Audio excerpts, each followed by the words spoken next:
everybody. I would like to tell you something about the Dutch cookie wall incident. Has anybody heard of you already from about the Dutch cookie walls? No. No? No. Okay. So, listen and be amazed.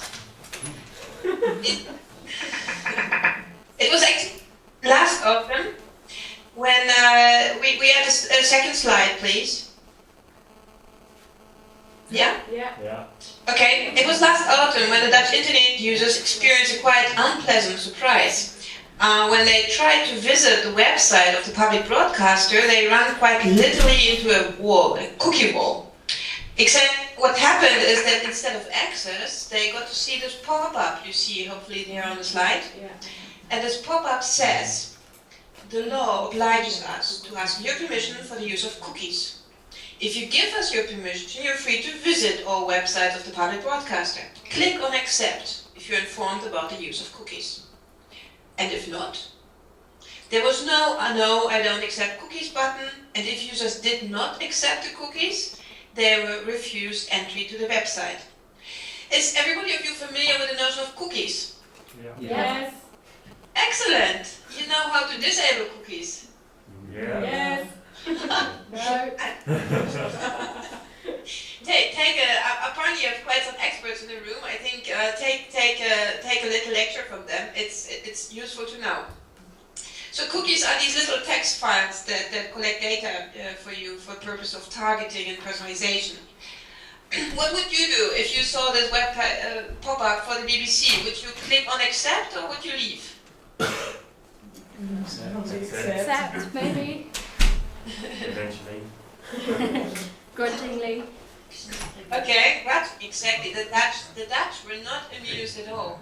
And normally a quite reasonable and friendly, open crowd. And they would usually love to listen to good arguments, but this time they were furious. Okay. Some of the headlines, please turn on the next slide. Some of the headlines were, public broadcaster blackmailed the public with cookie walls. Or another one was, taken hostage by cookie. And another one was, the websites of public broadcast are going hiding behind cookie walls. This was just some sort to give you the taste. So they were furious. The media were not the only ones to use these cookie walls. Most commercial websites did, but it were the cookie walls from the media, and in particular from the public broadcaster, that annoyed the audience the most, and in the end even led to parliamentary hearings. The public broadcaster said that they would use these cookies to track and profile visitors who visit the website for statistical purposes, but also for targeted advertising, not only for their own advertisement, but also for third-party advertisements.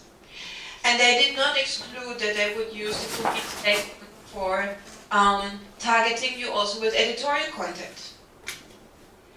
Could you show us the next slide, please? So this Dutch cookie wall incident was quite a spectacular case of an industry boycott against a law that was originally meant to protect users' privacy and autonomy. Essentially what the law said is that before you place a cookie on someone's computer, you need to ask consent from this person. And for many in the industry, this was going too far, because they were afraid that if you would need to ask explicitly for consent, people would either not consent or be annoyed by all these pop-ups. So most of the Dutch websites, including the media, decided to make a point in case and offer the user either the choice to click yes, I accept, or to leave. And only after the minister yielded to the pressure and promised to amend the law, the first walls crumbled, and the website of the public broadcaster was the very last to fall. The cookie, to remove their cookie walls. So this incident demonstrates you how controversial the practice of tracking and targeting the user is, also in particular among the public service media. These cookies can be really useful tools to measure website use and increase functionality. Imagine what would happen to Amazon's shopping cart if we had no cookies. It would be completely dysfunctional. But these cookies also raise considerable privacy and autonomy concerns, particularly when used by third parties. And there are different kinds of cookies, but in general they can be used to learn about what you do online, about your preferences, about your interests, about their profile you. And this knowledge again can be used by advertisers and the media to target you. And I just probably also saw the headlines that Twitter is going to target you now too, based on your usage. So this is also something the media can do. And obviously cookies are not the only ways to personalize the target. I mean, think of second screens, think of personalized recommender systems, EPGs. I'm really sorry that I missed the presentation of EPGs today. That would be really fascinating. But cookies are an important one. And so they're of concern to data protection authorities because consumers usually are not aware, except you there in the room, what to do with cookies and what cookies can do. So what this Dutch cookies incident also showed is how deeply ingrained the practice of collecting personal data online has been. Everybody did it, even the public service media. And this is part, and this is what we're going to talk about today, and which is important to realize, it's part of a fundamental shift from public mass media to personal public media, which raises some complicated questions, some of which we want to explore today. Could you please shift to the next slide? In particular, I'd like to talk about three issues: tracking and profiling and how this relates to the public service mission. What is the price of access to public service media? Something we haven't thought much about until now. And then something we haven't thought much about, which is media user privacy. Everything questions so far, or can you hear me well? Yeah. Wonderful.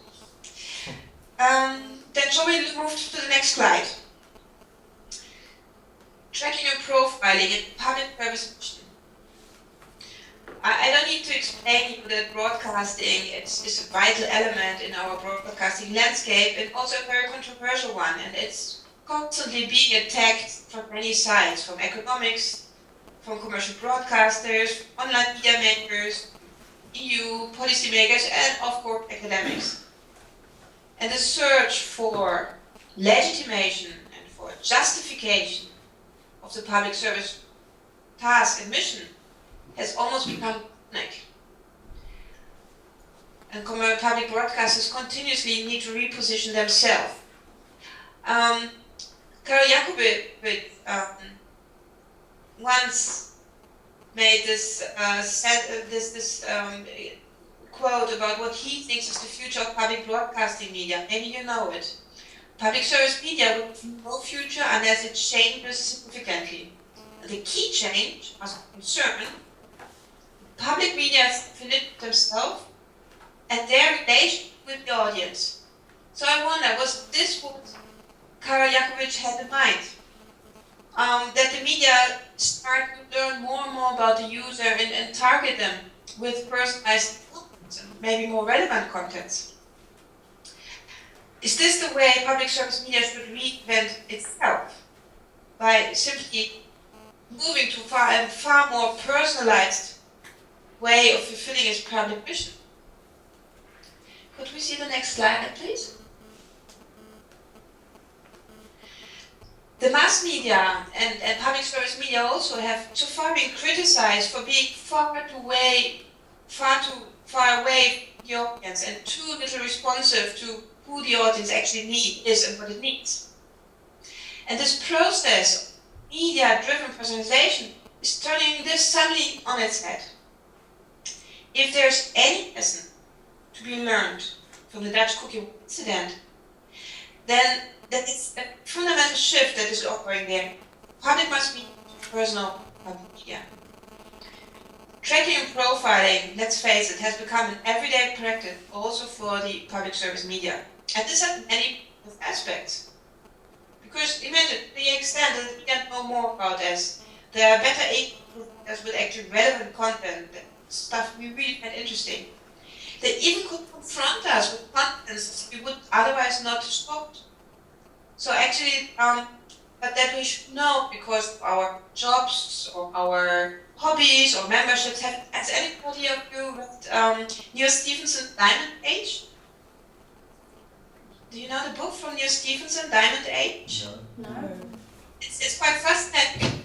The personalization of books, newspapers.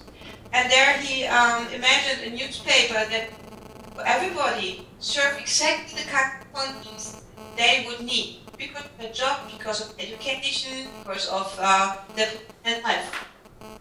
So this is actually not science fiction anymore, this is happening.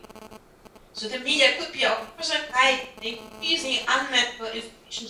You all heard about attention, information overload, and filter bubble, all of that. Public service media could have a really valuable task in helping us to steer through this and coach us to consuming the right kinds of content and help us to invest our intention, it's a precious resource, into the public service media content. And there's quite some research demonstrate that personalized messages are effective than general messages.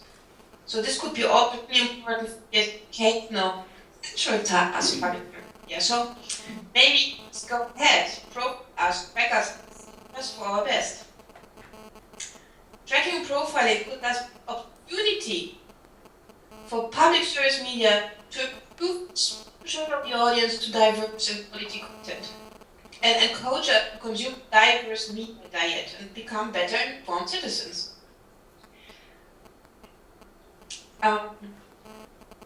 Everybody feeling agreeing with that vision of the future? Yeah, we're having a bit of difficulty with the sound here, Natalie, so we're a bit quiet, that's why. Okay?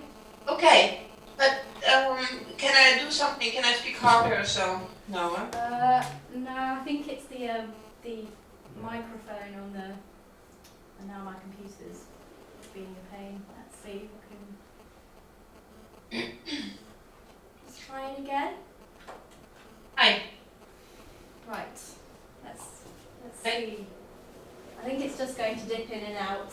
I think we're just going to have to endure. Is everyone up for some endurance? Yes. Yes. Okay. You're true diehards. We ready for the next slide, Natalie? Okay, let's just wait for a moment. Okay. Personalization also affects our relationship with the media. And we need to think, is this something that we really want? To begin with, what happens if public service media is increasingly user-driven, if it's the user who determines what we should see? What does that mean for the mission of public service broadcasting to act as an authoritative source of information? Isn't it public broadcasting coming dangerously close to other commercial video-on-demand services? And do we want public service media to know that much about us? Or are there maybe situations in which we prefer not to be served personally? Because we don't know others to know what we're looking at. Think of political or religious content or adult videos. So there are also people tend to, on the other hand, like personalization because it presents them with relevant content. On the other hand, they're freaked out when they know that someone's following them. So imagine if public service broadcasting would move to a more personalized way of broadcasting. Maybe it actually would risk the broad acceptability in the audience. These are also considerations we would need to take into account. And of course, personalization comes with a price. And now we move on to the next slide.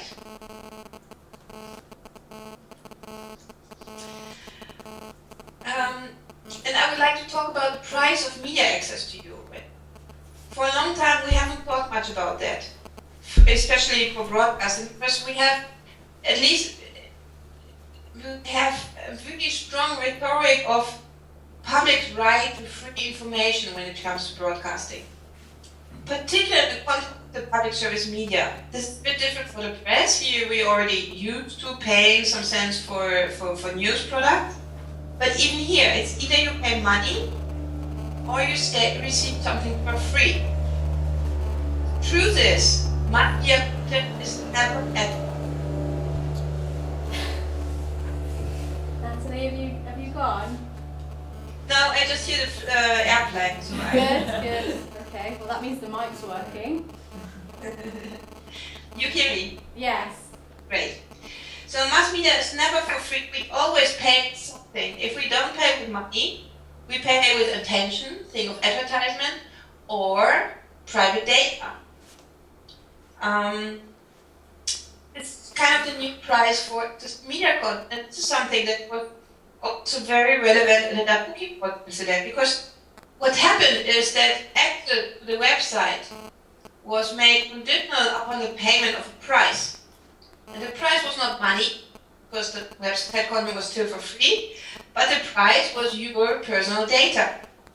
The price of access was here accepting unconditionally hacking, profiling, and targeting, and all sorts of cookies. And some of the cookies were actually valid internal. Sorry, Natalie. That is the window opening of its own volition. Can you still hear us? Yes. This may take a while. Okay. There we go. Good. So the price of access is actually personalized in the cookie wall incident. The price of access was paying personal data, and the big question is this too high a price to pay? Which depends on the cookie, but also on the type of content. There may be situations in which I just mentioned do not want that our news consumption is being tracked. Think of religious content. Think of news consumption. The important point here, so far, because we never ever thought about this issue this way, we have no benchmark, particularly not with public service media, to assess whether this is something that is acceptable or not. Neither media law nor data protection law, because of this strong for free rhetoric. Is there any questions to that point? Is it clear? No, sorry, can you repeat that? Yeah. So far as we have very strong public service broadcast need to be free rhetoric. And because of that, we never ever thought about how expensive public service broadcasting actually, we don't pay money for it. How much attention does it cost us, and how much data does it cost us? And these are questions we need to start looking into the moment public service broadcasting is beginning to track and profile us. And what we need is some benchmarks that says when this price we need to pay is too high. You probably, I'm not sure how much you're into the data discussion. There's quite some discussion about this idea of data as a currency, so that we pay with data instead of money. And this is exactly what's happening here as well. So the question is it okay, or is it expensive, and so when is it too expensive? I have no answers, but I think this is something we need to think about and do more research into.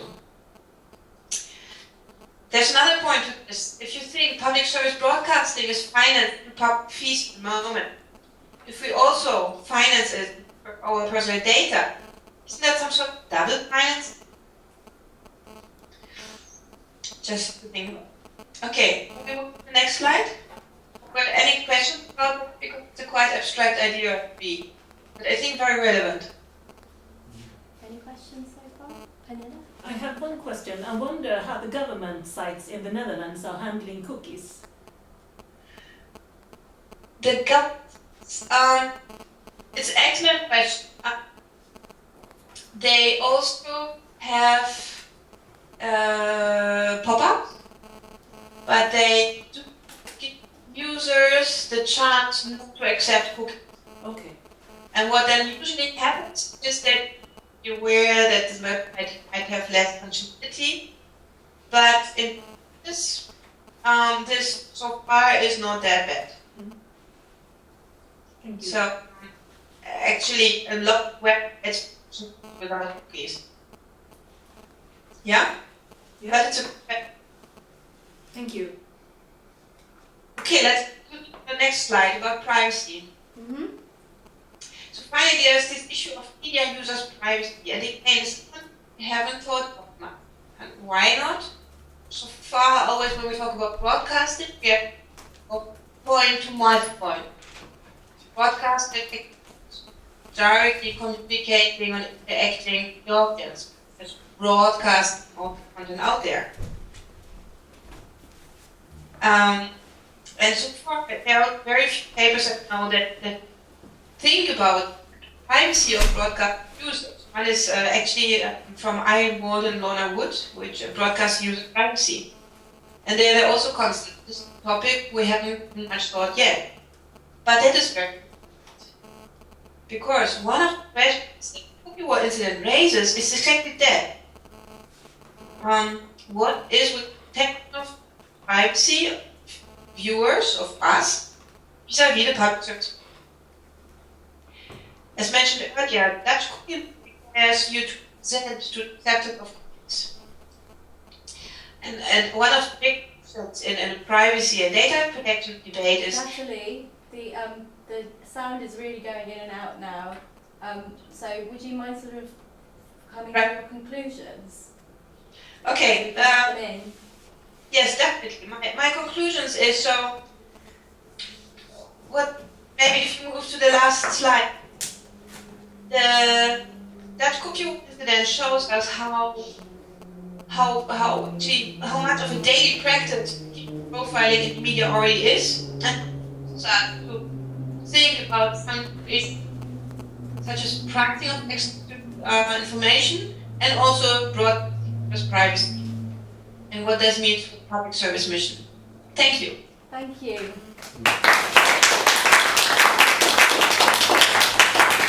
Thank you for being so valiant in the face of a dodgy Skype call. And I'm going to attempt questions, but we may not be able to because of the sound issue. But are there any questions that we'd like to put to Natalie? Can we put it back on the screen? Yes. Sorry, that's a good idea. Hi. You're still with us, Natalie. Oh, go away. Exit show. There we go. There we are. Hi. I had a back to speak into a screen. I mean, It must be so odd for you. Oh, I've just turned our video off. That's no good. You can tell I don't use Skype much, can't you? How do I put the video back on? Does anybody know? Should be an icon there. Natalie, I've managed to make us disappear. Sometimes it does like that when you have a bad connection. Yeah. So it might not be used. I- actually, maybe for the sound, it might be better if you turn it off. It may be. Yeah, I switch it off. Shall we put our questions to Natalie? Oh, no, Natalie's gone. I think you will hear me better if I switch the video off. Okay. So, any questions? One more from I'm thinking about what you're talking about makes me, in my head, think a lot about the gatekeeping concept and how public service broadcasting has always been exerting some kind of power, situated in different ways, as gatekeeping. And I wonder if you have been thinking about using the gatekeeping theoretical concept in this transition from public mass media to personal public media. Did you catch that, Natalie? Yeah, it's a good question. To some extent, I think personalization can be used to even reinforce this gatekeeping position. Because to the extent that you personalize your relationships with the audience, I mean, it's just the ultimate form of gatekeeping.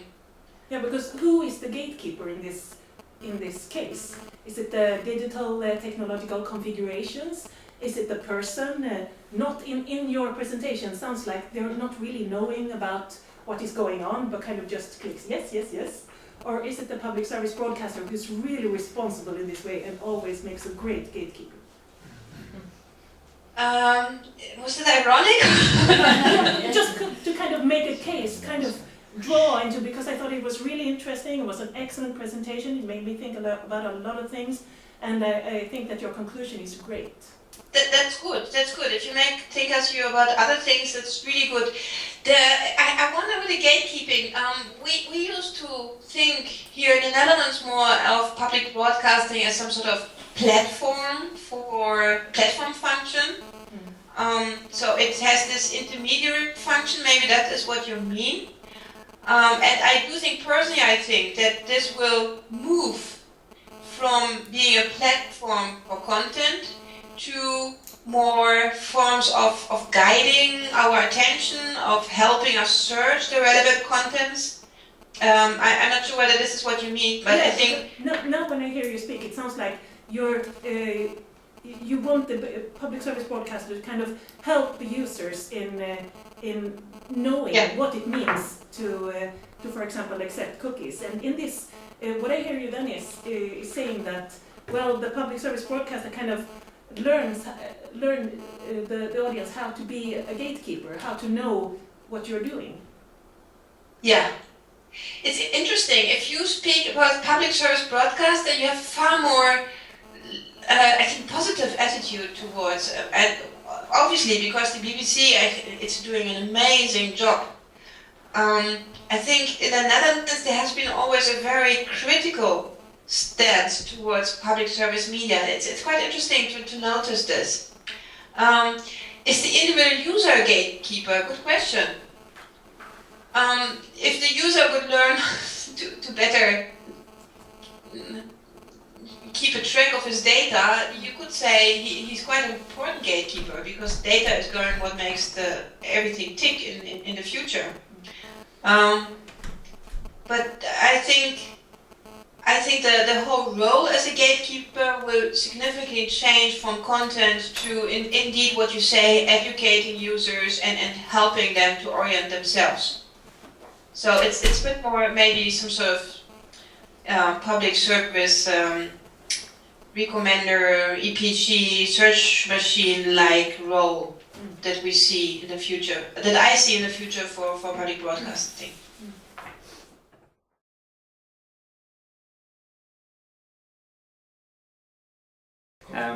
So as I was saying, in quite a literal sense, I guess, talking about the place of public service broadcasting in quite a physical, tangible sense on EPGs as they appear today.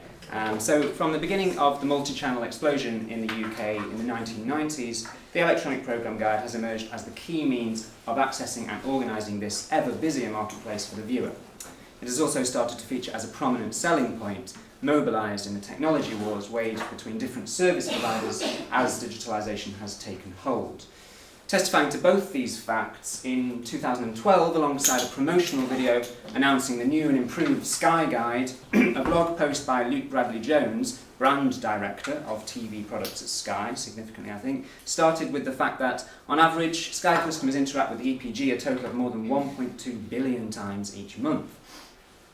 Now, while this statistical grandstanding might not be so astonishing as Bradley-Jones would have us think when we consider that this equals about 3 uses per day for each of Sky's subscribing households, kind of stands to reason.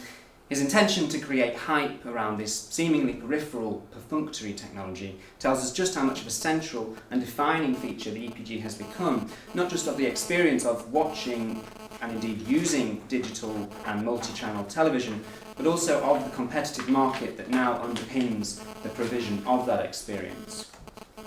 So, with the coming of the so-called era of plenty that we're now in apparently, which has effectively made multi-channel television the norm for all viewers, at least in the UK, the structure that this technology imposes on the competition between both service providers, among service providers, and between channels for audience attention has become even more important, and EPGs have become much more rapid in their development since the digital switchover. It acts to systematise and give visual and informational unity to the plethora of channels and their divergent brands into a more easily understood and uniform consumer experience. And in fact, this is the very basic, clearly the most basic function of EPGs, which I'm pretty much going to stick with this paper. There's clearly a whole set of other things that EPG are doing apart from simply giving a systematic way of accessing channels, but several other papers probably to be written about those. So I'm going to be sticking with quite a kind of very mundane use of EPGs, and we might want to talk a bit more about those other uses afterwards. But within this basic surface function, though, the EPG, I suggest, creates value and meaning in a similar way to the channel or broadcaster brand, serving on the most basic level to hierarchise the menu of channels available, and thus helping, to use Jonathan Gray's terms from his book on media paratext, to encode the viewing experience on the way to the text itself. This hierarchisation is, moreover, intricately linked to industrial and political imperatives that aim to either safeguard or challenge traditional regimes of televisual value, making it a particularly crucial player, I think, in the discursive positioning of public service broadcasters within the market economy of digitalised TV. So, as I've said, EPG's basic function is to organise the channel listings into a clear and easily navigated on-screen list or menu, via which a user can gain access to and information about each channel's programming schedule.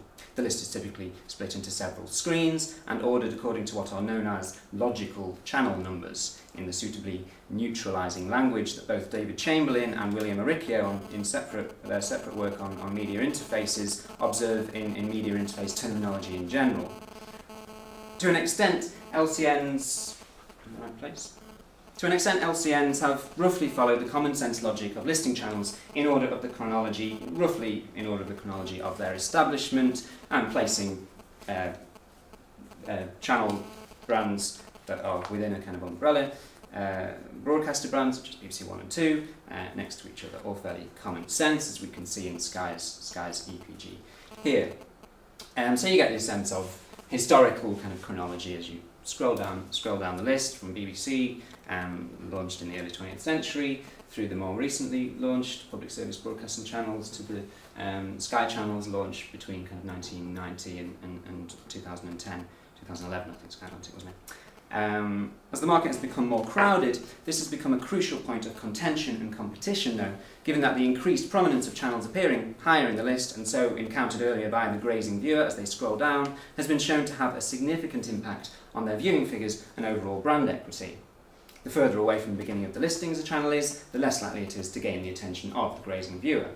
The EPG then acts as the primary index for the attention economy of multi-channel television. That is, to put it in marketing parlance, prominence on the EPG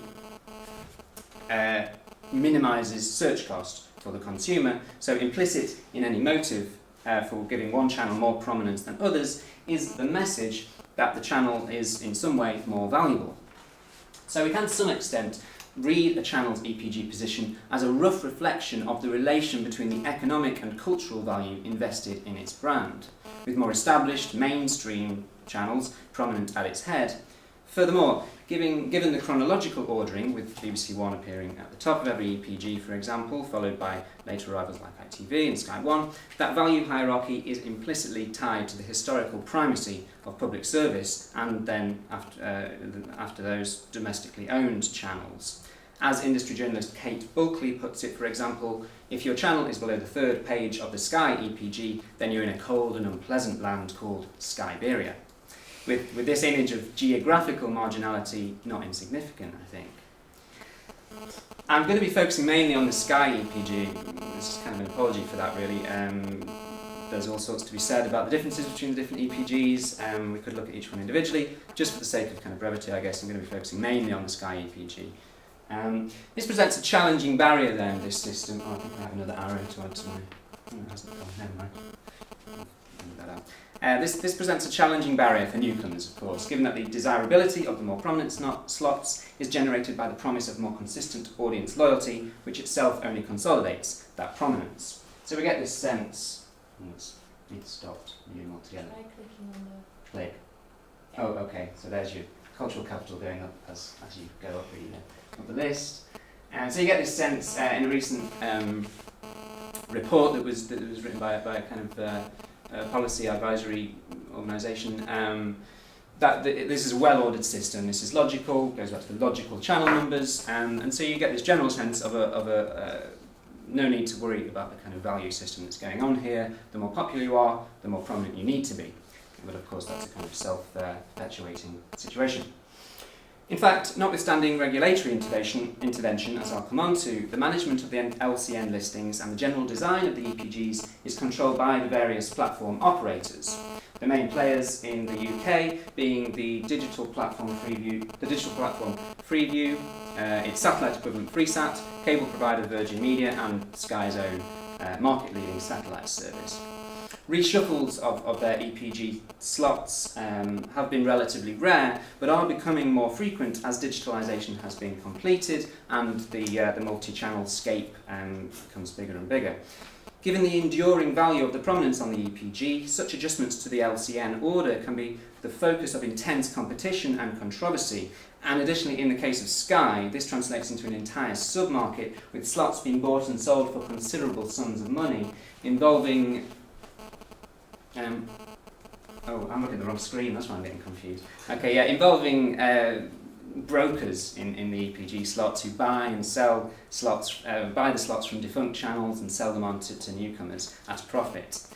Besides the platform themselves, a complex set of organisations and proprietary connections underpin the design and management of EPGs, further complicating their industrial and economic impact.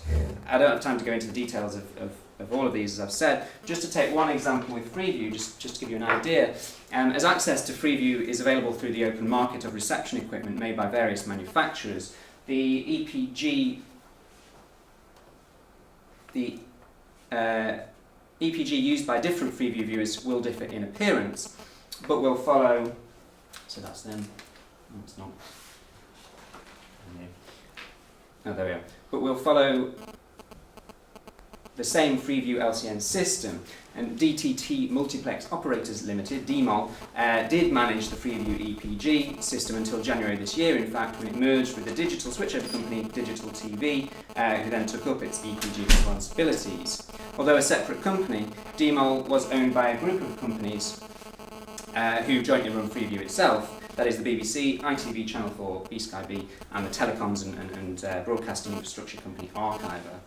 This consortium controlled LCN arrangements and adjusted them when necessary, to quote their LCN policy document, in such a way as it considered to be for the long-term benefit of the DTT platform and in the interest of viewers. So this snapshot gives us an idea about how complex and pressurised the EPG's hierarchisation of the digital market can be. With the industrial pressures of different broadcasters, each with their own interests in the performance of their individual channels, both commercial and public service, the technological and political concerns of the development of DTT, and the fairly non-specific concern that they talk about for the public interest, all playing into the way Freeview users access the multi-channel listings. We can see how controversially and potentially unstable, therefore, that hierarchy might be. Now, one input to add here, of course, is the regulatory framework imposed on EPG design, on which I want to focus now. Technologia's report sets out the discursive impact of EPG that I've been describing, neatly defined along the dual lines of market prominence on the one hand and cultural value, and specifically national and public cultural value on the other. Safeguarding the latter is an injunction to all EPG operators to allow public service broadcasters due prominence among the listings. Significantly, this phrase first appeared in 1997, months before the first introduction of digital terrestrial television, in the Independent Television Commission's Code of Conduct on Electronic Programme Guides. The EPG's hierarchisation of channel brands has historically been primarily guided by this intriguingly vague phrase, aimed at countering the force of the open global market and the multiplicity digitalisation has brought, and until recently at least isolating a preeminent PSB block at the top of the EPG and relegating commercial channels newer to the UK to lower positions. It was reworded as appropriate prominence in the 2003 Communications Act, and is now given explicit detail by Ofcom in terms of the physical ease, the literal physical ease of access to public service channels over others. An EPG operator, they suggest, should use a menu-based approach to position public service channels, no more than one click from the homepage. Hence, the historical primacy and cultural value instilled in PSB is kind of combined and translated into reduced search cost for viewers. As Bart van der Sloot writes in an article comparing regulation of EPGs across Europe, due prominence for public broadcasting channels in the EPG listings seems to favour these channels not on the basis of their content, but for their status. There is a sense then of the naturalisation of PSB's inherent legitimacy that is tied to the EPG's chronological hierarchisation. But at the same time, due prominence is used as a mechanism for direct market regulation, intended as it is to counteract the tide of multiplying commercial channels and the internationalisation of the British television culture that have both intensified since the rollout of the digital signal began. Negotiations and controversies about the share of influence over EPGs between public and commercial companies, as well as regulators, has dogged digital television in the UK, in fact, since its beginnings at the end of the 1990s. Such that as the first digital television platforms were being introduced to the consumer pre-launch in early 1998, Televisual magazine was stating that EPGs are now seen as something of a battleground for digital terrestrial TV and digital satellites. Sky's intention to introduce the first high-spec multi-day EPG, the likes of which we're familiar with today, with its new digital service, was blocked by the ITC in favour of a more basic Now and Next menu. Meanwhile, reports circulated in the trade press that the BBC was looking at setting up an EPG development unit to come up with its own specifically branded system, made possible by the space freed up on the spectrum by digital compression. In the event, Televisual reported that Patricia Hodgson, Director of Policy and Planning at BBC, dismissed the idea, saying what would be the point of us having one and the platform having one. But interestingly, this reasoning points to the urge to integrate public service broadcasting brands with the general multi-channel market, rather than distinguish, say, the BBC from that market. This is important, I think, as the competition for value between broadcaster or channel brand on the one hand and platform brand on the other has become more and more key and more complex since 1998. And this development has most clearly played out via the negotiation over the EPG. For example, B-Sky-B controversially imposes charges on public service broadcasters for their channel's place on the Sky platform, worth around £9.5 million a year. When the BBC was rumoured to be considering abandoning this payment arrangement and relying on their carriage by the then just starting up ill-fated pay TV platform on digital in the early 2000s, Sky threatened to respond by moving BBC 1 and 2 further down the Sky Guide. BBC sent a letter to the ITC.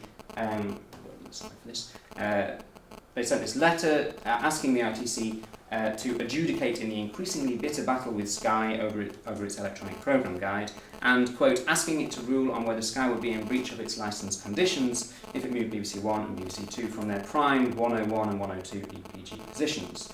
MPs even got involved, 30 of them, I think there was one behind them, 30 of them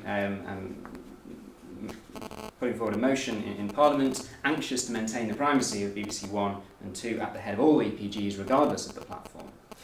This dispute was, in the end, resolved behind the corporation's closed doors, and the charges remain in place. But more recently, governmental intervention to disallow them was hinted at by Secretary for Culture in the present government, Ed Vaizey, in January 2013. If, he said, the industry can't find a way to stop imposing this cost on licence fee payers, then the government would need to get involved. And indeed, and it's related but a different point, getting behind myself, Jeremy Hunt, who's taken over the role now, has recently hinted that in order to stimulate more provision for local TV news on our public service broadcasters, they might use EPG prominence as a kind of stick to incentivise that. Besides the PSB's own prominence coming under threat, though, the overall hierarchical organisation in relation to which that prominence is measured is more and more being compromised and complicated by changes in EPGs as found on our television screens, especially in the ever more lucrative pay TV sector, as well as in their reincarnations online. Firstly, changes in the EPG have functioned to both enhance and evidence the integration of imported channel brands and content with the domestic market. If American imports were historically found in the less valued sections of television schedules, that is, graveyard slots and pre-primetime soap opera, for example, the EPG has partially reasserted that value system along visual lines by placing channels historically like 5 USA and CBS Drama more recently in the lowest extremities of its hierarchy, respectively positioned 74 for 5 USA and 49 for CBS Drama, in the Sky Guide at least. In more recent years, however, certain imported channel brands have bucked this trend and, in rough correlation with their maturation in the UK market, have infiltrated the higher echelons of its EPGs. To take one example, the UK version of Fox, specialising in mainly American drama, was originally called FX 289 when launched in January. It was launched in January 2004. 289 referring to its position in Sky's EPG, 188 places and several screens from the top. Having established small but fairly solid ratings, it was shifted up the list as part of Sky's overhaul of its EPG in 2005 and dropped the number from its name, obviously. Over the next few years, FX airs several relatively high-profile imports like The Shield, True Blood, with a modest increase in weekly reach from 3.2% for the week of that change to 4.5% for the same week in 2010. During this time, the channel's position on Sky's EPG continued to improve, moving to 64 in 2006 and then to 24 in 2011. The value of this increase is reflected in the reported 7-figure sum paid by FX to secure these better slots, and specifically in the launch of its first major branding campaign, advertising the channel specifically as quality masculine entertainment, as they put it, for the first time after that 2006 move. So there's this sense that the further up the EPG these kind of imported channel brands get, the more focused and well-resourced their marketing campaigns become, and indeed there's a kind of correlation between moving up the EPG and more event viewing, highly priced quality drama. This investment translated into a 48% increase in their overall ratings, which was then followed by a promise to increase investment in new programming, as I've said, in order to take full advantage of the higher positions. Speaking to trade press about this latest upgrade, Fox International Channel's UK Managing Director Jason Thorpe made telling reference to the connection between a claim for quality and the perception induced by the new EPG position. FX has consistently delivered high-quality exclusive content, worthy of any channel on the first page of the EPG, he said, but from a disadvantaged position, going on to insist that the higher position means that a far wider audience will now be exposed to great first-run shows. Incidentally, there were more great first-run shows after the move up the EPG, obviously. Similarly, the Universal Channel has moved from the 50th position in the Sky Guide in 2009. Okay, I'll skip over that little example then. Okay, there's a quick point that I'll make kind of connected to this, because as these more channels have come along and have kind of started to move up Sky's EPG, this has started to put pressure on the collective corporate identity of public service broadcasters. Catherine Johnson observes the importance of BBC's pre-digital corporate brand to the development of a distinct audience appeal in its digital offerings. And in fact, this echoes trade journalist Emily Bell's point in an article from 2000 on the proposed new channels, BBC 3 and 4.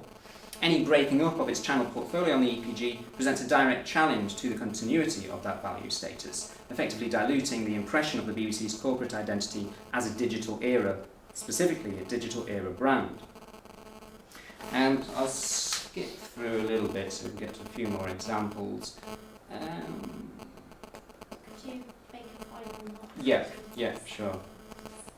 I was going to move on, sorry, I kind of, not as much time as I was thinking, but I was just going to quickly move on to look at these EPGs online. Well, first of all, just very quickly, different functionality on TV EPGs, this is just one example, is the way in which users now can choose their favourites. You have your own kind of user-made EPG where you miss out all of the channels that you're not interested in, and this is obviously playing havoc with this whole logic of due prominence. Here are some of mine, and there's some PSPs there, obviously, because I'm lefty skilless, so I love my PSPs, but there we go.